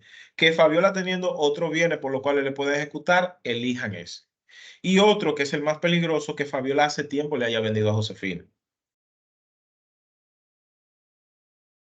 Entonces, eso es lo que pretende destruirse. O sea, eso es lo que, a mi juicio, es lo que dice que la hipoteca sobre pagaré notarial ni es legal, ni es judicial, ni es convencional.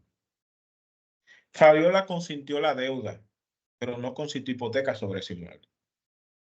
Estamos creando una cuarta categoría que genera serias complicaciones a la hora de ejecutar solamente basándonos en cómo está publicitado el inmueble. Porque recordemos que el registro solamente habla de oponibilidad, pero el sistema por el cual el acto pasa de manos de A hacia B es por la regla del Código Civil. El artículo 1583 dice que la venta es perfecta desde que se acuerda sobre la cosa y el precio. Lo que significa que ese inmueble pudo haber salido hace tiempo del patrimonio de Fabiola por efecto de un acto de venta y ser de José Ruiz. Pero la falta de registro hace que el acto siga a nombre de Fabiola, el inmueble siga a nombre de Fabiola y se puede inscribir una hipoteca sobre Fabiola, sobre pagar en notarial, sin Fabiola haberla consentido. O sea, es una situación compleja. Yo, obviamente, estoy planteando una posición en donde no tengo la verdad absoluta. Puedo estar equivocado, pero yo considero que la presión que se quiso meter con el tema de lo del pagaré notarial solamente está generando una situación que va a verse más engorrosa en los tribunales cuando pudo haberse resuelto sencillamente diciendo una cosa es pagaré y otra cosa es contrato de préstamo con garantía hipotecaria. ¿Qué le ha parecido la clase, señores? Excelente, profe. Excelente, profesor. Excelente. Excelente. Dígame, Oscar, ¿tiene la mano levantada? Sí, es muy interesante esa explicación que usted acaba de dar sobre la hipoteca notarial. Eso ha sido, durante años, se ha estado ejecutando este tipo de hipoteca y este tipo de pagaré. Y da inconveniente, porque muchas veces puede coincidir, pero otras veces puede dar problemas. Y en los tribunales hay muchos conflictos sobre eso, porque generalmente hay personas, de hecho ya ahora se han ido corrigiendo un poco más, porque ya te están obligando a que tú tengas que registrar, ya sea un vehículo, sea un inmueble, o sea, cualquier cosa que tú tengas, que tú ya, si tú vendiste, que tú tengas ya la posibilidad de tú descargarte ese inmueble, pero anteriormente había personas que vendían propiedades todavía.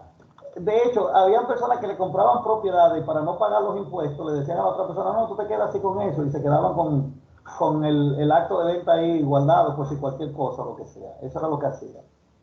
Ok. Nada, señores. ¿Tienen alguna pregunta adicional? Profesor, yo quiero aclarar algo. ¿Tiene la palabra, Rosendo? Profesor, el pagaré, del pagaré notarial, el pagaré notarial es un acto se hace entre dos personas, un acto jurídico. Para mí es un acto jurídico. El pagaré notarial, un acto jurídico que ahí se acuerdan entre el deudor y en un contrato entre el deudor y el acreedor. Entonces se somete a través de un acto jurídico. Vamos a escuchar a Raimundo. Dígame, Raimundo.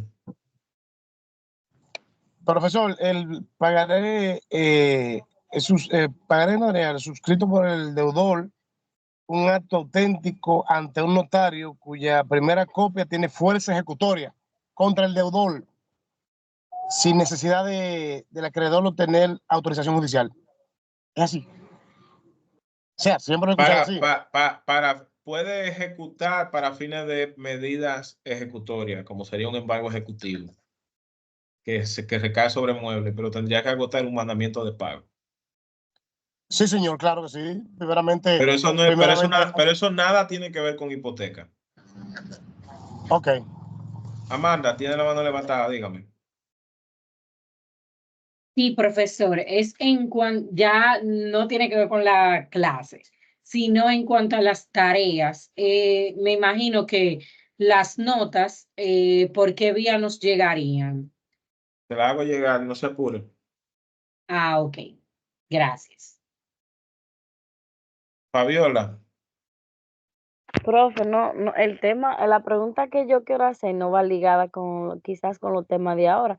Yo quiero saber, que me da curiosidad, ¿por qué no es el primero que compra, sino el primero que registra que es dueño? Es que no vale si hay una fecha. Es muy interesante la pregunta. Ahí yo te lo respondería diciendo que el tema es la oponibilidad a terceros.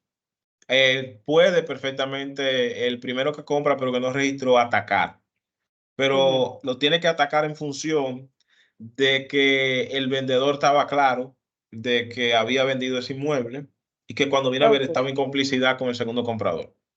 Ok. Pero si no puede demostrar que el segundo comprador actuó de mala fe, puede tener dificultades para obtener el inmueble. Ok, gracias, profe. Profe, y una última pregunta, esta sí no va ligada a nada. ¿Ya usted no nos va a dar más materia? No sabría decirle, Fabiola, esa parte no depende de mí. Bueno, profe, yo le diría al magistrado Anderson que usted diera todas las que faltan. Para yo poder aprender así. Gracias, profe. Así mismo es, profe. Profe, hasta la Escúchame. práctica, si es posible, hasta la práctica de los temas para la tesis, quiero que usted sea el asesor de la tesis. Está muy difícil, pues yo estoy comprometido con mucho compromiso a nivel académico. No podría hacer un buen trabajo yo, precisamente por el horario que tengo. Oscar, tiene la mano levantada, dígame. Nada, maestro, felicitarle por la excelente clase que nos ha dado a todos. Excelente dominio de la materia. Esperemos que los demás maestros Un excelente maestro y espero encontrarnos más a menudo, que yo estoy yendo al Tribunal de Tierra de la jurisdicción de Santo Domingo. Estoy trabajando lo que es bienes raíces, voy a buscar informaciones allá al Tribunal de Tierra y estoy avanzado ya en lo que es la venta de inmuebles y ha salido airoso con la venta de inmuebles. Adelante, José Ruiz.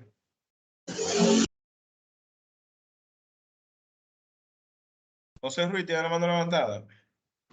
Sí, es una pregunta del mismo pagaré notarial. Con respecto a lo que dice el Reglamento General de las 788-2022, que se menciona en el artículo 35, que la hipoteca en virtud de pagaré notarial deberá seguir lo que dice la resolución de la Suprema con respecto a la inscripción de hipotecas convencionales. Esa resolución de la Suprema es la resolución refiere entonces a una resolución que le da un trato de hipoteca convencional, mientras que la disposición técnica le da el trato de hipoteca judicial. Exacto, justamente me leyó la mente. Esa era mi pregunta. Que señores, déjenme resumírselo. En la hipoteca sobre pagarés notariales es un supremo disparate. Eso fue una vaina de Wilson Gómez, que en vez de hacer lo que tenía que hacer como registrador, que era rechazar esa hipoteca sobre pagaré notarial, porque no había un inmueble puesto en garantía de manera expresa por el consentimiento del deudor, decidió mandarle esa bola a la Suprema. Y la Suprema en el 2001 dio una vaina relativa a la hipoteca sobre pagaré notarial que le ha complicado la vida a los registradores y a los jueces, porque yo no entiendo cuál es la maldita necesidad de darle validez a una vaina que la ley no le daba validez. Hay una distingancia entre la hipoteca sobre pagaré notarial y el contrato de préstamo con garantía hipotecaria. Mientras el maldito pagaré decía todo de forma global y universal, el contrato de préstamo con garantía decía este inmueble. Y eso es clave con el tema de las inscripciones y eso es clave con el tema de las hipotecas. Tú no puedes irme laganariamente a ejecutarle todos los bienes que tenga el deudor. Tú no sabes cuáles bienes tienen comprometidos y cuáles no están comprometidos. Por eso el acreedor quirografario es un ciudadano de segunda clase frente a un acreedor real. Pero con este disparate han elevado al acreedor de quirografario como un acreedor real, creando toda una serie de disparates que a nosotros nos complica la vida. ¿Entiendes? Exacto. Todas las complicaciones que se dan con una hipoteca sobre pagaré notarial, cuando llegan a los tribunales, ¿sabe qué pasa? Ñángala, fuángala, cutángala. Si ese inmueble, por ejemplo, por vía de un pagaré le quieren ejecutar porque esté a nombre de Raimundo, pero Raimundo hace tiempo que se lo vendió a Fabiola, aunque Fabiola no lo haya registrado, ya el que hizo ese pagaré sabe que está fuera de base. Le van a decir, ve y ejecuta por otro lado, porque tú eres un acreedor y quirografario. Eso se perdió. Esa vaina era básica. Acreedor quirografario no tiene derecho de persecución ni de preferencia. Le cae a la universalidad de los bienes. Acreedor real le cae a lo específico. Eso se perdió. Y todos los disparates grandes que se han hecho es por eso. Discúlpeme que lo diga así de último, porque sé que ustedes tienen que trabajar también en el área de registro. Pero sé que eso ha sido un dolor de cabeza para ustedes también. Sí. Imagínense. Eso es así, profesor. Eso es ¿Cuánta gente tienen terreno a nombre de ellos que no son de ellos? Que lo que tienen es una constancia anotada madre y hace tiempo que esos derechos no son de ellos. ¿Cuántos no hay? Dígame, Amanda. Y profesor, quería agregar a eso que a mí me sucedió. Bueno, como bien saben, yo trabajo en el registro de título, igual que José y Vianet. A mí me sucedió eso mismo. Yo tenía un acto de hipoteca en pagaré notarial de 2 inmuebles, o sea, en los 2 inmuebles que iban a inscribir ellos, ¿verdad? Los acreedores. Pero Eran no dos estaba, pero te pauso ahí, no estaba en el acto de hipoteca sobre pagaré notarial. No lo estaba, ¿verdad que no? Mire por dónde en la estamos doble factura. Exactamente. Sí, pero la doble factura es una instancia, no es lo mismo que el acto. Exacto. Entonces ahí venía nuestra disyuntiva, por así decirlo. Eran 2 unidades funcionales y ya una se había vendido 2 veces. O sea, no estaba al nombre de la persona en principio. Entonces yo podía ejecutar en uno, pero en el otro no. Entonces, Mándenle un oficio al acreedor diciendo, vayan y cáiganle un colmado y cuando ustedes lo vean que compre un jugo, quítenle el jugo, porque esa es tu condición.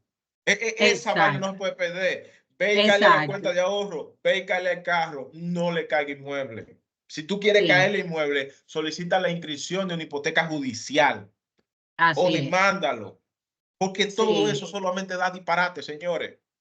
Sí, nosotros procedimos a rechazarlo. Ustedes cumplen con todas esas disposiciones técnicas. Nadie le dice a ustedes que hagan lo contrario a lo que ustedes le mandan a hacer. Solamente le digo, y lo he dicho en todas las actividades que he trabajado con registradores, a ustedes lo están mandando a caminar para un despeñadero. Porque es eso. Pero por supuesto, señores, yo no tengo la verdad absoluta. Otro podrá tener un argumento mejor que el mío. El mío yo lo supe elaborar muy bien, debo decirlo. Pero nadie sabe nada. Yo lo que sé es que eso se está haciendo y está generando los inconvenientes que están supuestos a generar. Porque una vaina lógica decidieron desmenuzarla porque a algún grupito de gente le salía más cómodo ejecutar con un pagaré notarial en vez de garantizar un inmueble que ya estaba como titular registrado en el registro. No entiendo eso. Si No realmente tanto tú más, quieres no, ejecutarle en el inmueble, dilo que lo pongan en un contrato, que lo describan. no Tú le tanto ahorras más, mucho trato a todo el mundo. profesor, no tanto más cómodo. Eso lo utilizan muchas, porque por eso es que hay mucha chicanería y muchísimas cuestiones que causan muchísimos problemas. Es lo que debió, Porque, es lo que debió hacer el registrador de título de Santo Domingo en vez de tirar esa bola para allá arriba como si no supiera hacer su jodido sí, trabajo. pero una ventaja había detrás de eso, porque eso no nace porque sí, las cosas no se dan fortuitas. Yo siempre he dicho que hay cosas que tienen razón de ser. Entonces, alguien estaba detrás de eso, que dentro de esa Una sentencia que pregunta, le Wilson Gómez sigue en el Constitucional, porque ahorita ve esta clase y manda que me cancele. Señores, siendo las 8:43 de la noche del 26 de marzo del año 2024, con hambre, con sueño y no con frío, porque ya estamos en verano, esta es la última clase de los derechos reales. Espero que un servidor, Luis Adriano Tavera Marte, le haya podido satisfacer las principales preguntas que ustedes tengan sobre este tema. Okay. Pase Si buen lo ponen día. a dar otra materia, no diga que no, yo. Vamos a ver. Señores, Si se pasen lo buenas cree, noches. ya lo sabe. Buenas Y noches, profesor. Un profesor, placer. que pase una bonita Semana Santa. Profe, por todo. Buenas noches, profesor. Pásenla Gracias por bien, la señores. todo. Gracias, Y maestro. Gracias. nos va a encantar que usted sea el maestro